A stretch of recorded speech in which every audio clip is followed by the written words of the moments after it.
Hi guys, welcome back to my channel, Edmond Mindaros, and for today's quick tutorial, I'm going to show you guys how to add web extensions in Microsoft Edge. Alright, so without further ado, and let's go ahead. So Microsoft Edge does have native extensions as well as having extensions that are compatible with Google Chrome because they both share the same Chromium code base as their basic building blocks, and Chrome extensions do work in Microsoft Edge old versions of Microsoft Edge, like the old pre-Chromium builds of Edge, would not work with Chrome extensions, but the new ones, you could go to Chrome Web Store. However, I usually would suggest going the Edge Web Store first. Alright, so in order to access that, so dito lang sa top right corner, so click mo lang tong tatlong dot, and then next ay kailangan mo lang select itong extensions. And then next step ay click mo lang tong Open Microsoft Edge Add-ons website. So click mo lang yan. And then direct kagad tayo dito sa kanyang Edge Add-ons. So pwede kang mag-search dito kung anong gusto mo Microsoft Edge extension. So search ka lang dito.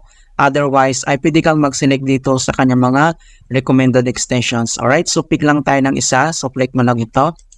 Click mo na yung get.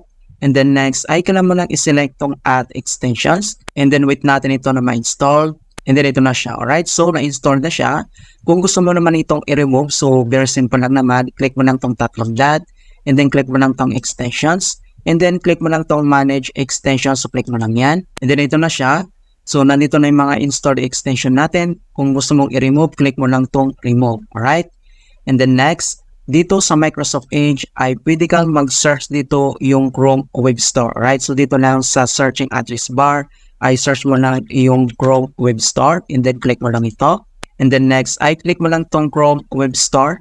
And then makikita mo dito na Chrome extensions work in Microsoft Edge. So pwede ito mga kaibigan. So pwede kang mag-search dito kung anong gusto mo Chrome extensions. And then next, pwede kang mag-select dito yung mga recommended na extensions. So halimbawa, pick tayo ng isa, ito siya.